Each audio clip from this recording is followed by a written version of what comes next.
Welcome to WatchMojo UK, and today we're counting down our picks for the top 10 hilarious BBC News bloopers.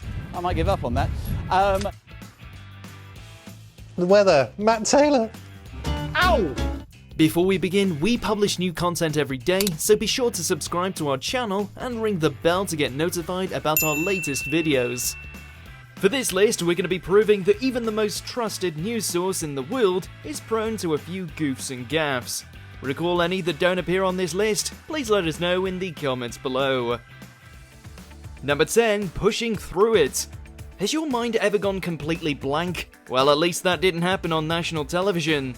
Thomas Schaffenacker found himself in this unfortunate situation when they threw to him and he suddenly forgot where Jane Hill had been reporting from. Yeah, it looks pretty misty and murky there in Edinburgh. Thank you, gallery. Oh no! He simply couldn't keep a straight face afterwards. Here's the weekend headline, so staying dry. Great recovery though, as he eventually regains his composure, though the rest of us were still laughing so we missed what he said. In northern parts of the Midlands, northern England into Wales, and in Scotland. Number 9, what the hell is that? News reports often have some blink and you'll miss it type gaffes in them, but this one felt like a bloody jump scare. While Graham Stewart was presenting on BBC Scotland, this appeared on the live cam. The chair of trustees at one of the North East's biggest and longest running cultural festivals has resigned. After we'd gotten over our violent bout of arachnophobia, it took us a few moments to recover and ask, what the hell was that? Fortunately for Graham, he didn't turn around and see it. Number 8, can't stop laughing. But Schaffenacker isn't the only weather person to lose it on live telly. Just take a look at Louise Lear over here. Louise, you're right. Sorry, I think we've lost her. Before this segment even began, Simon McCoy noticed she was midway through a laughing fit. We have absolutely no clue what happened behind the scenes to cause such giggles, but it must have been riotous as Leah just couldn't seem to snap out of it. Try and keep it together because it's not a laughing matter with the weather in Scotland today's view. Sorry. It may not have been the most professional weather report, but it was certainly among the funniest, even if we weren't in on the joke. Parts of England, we've had we've had some sunshine with highs of 24 degrees. Number 7, children. You all knew this one was coming. Do we say, well, Leicester's been useful, we've got an example, and we're improving our systems as a result? With everything going on in the world, Zoom calls are becoming the norm when it comes to news interviews, as illustrated when Dr. Claire Wenham was giving her take on the lockdown situation, only to be rudely interrupted. What's his name? And do stop me, if you need to crack on, do tell us. What's his name?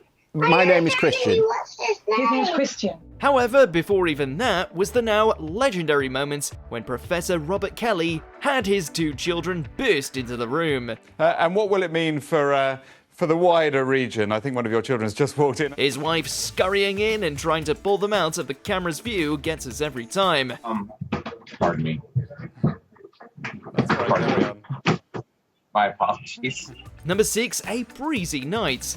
Louise and Simon again, only this time their roles are reversed. While Louise was reporting that strong gusts were occurring throughout the UK, Simon lets this one out. I was lying in bed and I've not heard a wind like that for an awfully long time. I mean, oh, that's just wrong, isn't it? Oh heck, TMI Simon. He's always down for a good laugh, but he's rarely the one who makes the flub. That's what you were that is what you were predicting. Yes, quite a blow. After hearing that, it must have been a nightmare for Leah to keep a straight face, but she manages though. Meanwhile, Simon's face is bright red. And yet again, Louise Lear deserves a medal for continuing to do her weather forecast whilst people around me just collapse in tears. Number 5, the lemur incident. They say never work with children or animals, but no one bloody listens to them. Just go for it. So anytime you like. In preparation for a segment about lemurs, Alex Dunlop was put right into the danger zone. Here he couldn't get a word in without the lemurs mobbing him or biting his fingers off. And I'm at one of the... Ow! You can almost feel sorry for the guy until you realise how great it would be to be in that situation yourself. Still, maybe it's better to add lemurs to the blacklist of BBC News guests. Ow! Ow! You little. Number 4. Poor Muffet. You know what it's like. When you flub your first line, your second one is bound to be just as bad. Sounds like that Arnold Schwarzenegger. No, was it Schwarzenegger? Rise of the Machines. After failing to remember the name of the Terminator movies, Dan Walker was supposed to throw to his colleague Tim Muffet, only he tripped over his words. Breakfast Tim Muppet.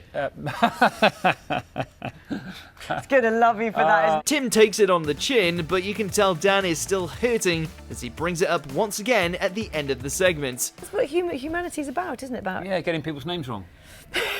all right. What an absolute muppet, bless him. Number 3, oh Simon. Alright, we couldn't help but visit our favourite newsreader one more time. After a clip of John Boyega aired, Simon wrapped it up like this. John Boyega there talking to... who was he talking to? Colin Patterson, that's right. Now...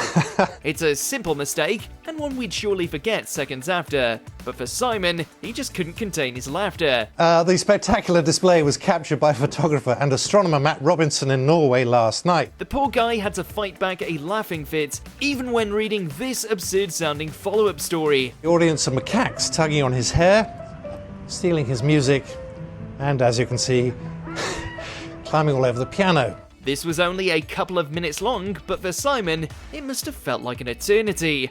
The weather, Matt Taylor. Number 2, camera issues. BBC News is the gold standard when it comes to production, except when it's not. Sometimes it's simply not knowing which camera you're supposed to be looking at.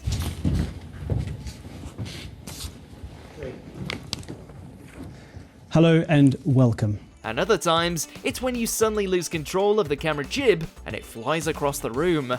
Ooh, it was all going so well. I would just like to say that's not me. Actually, I wasn't anything naughty, I was just walking into a position. Either way, these instances are rare as diamonds, but with the amount of screen time they pump out every week, it's inevitable that something like this will happen eventually. Here I am. Number 1, oh dear. What happened here is absolutely anyone's guess. In 2017, after the usual BBC News intro we're used to, we were met with silence. The camera then cuts to newsreader Hugh Edwards, who sat there in silence looking through his notes until the graphics violently played over and over.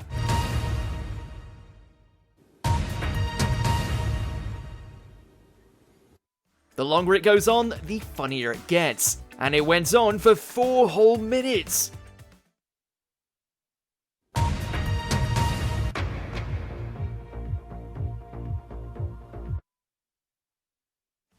When they finally do get things up and running, Hugh acts like normal, which just makes things even funnier.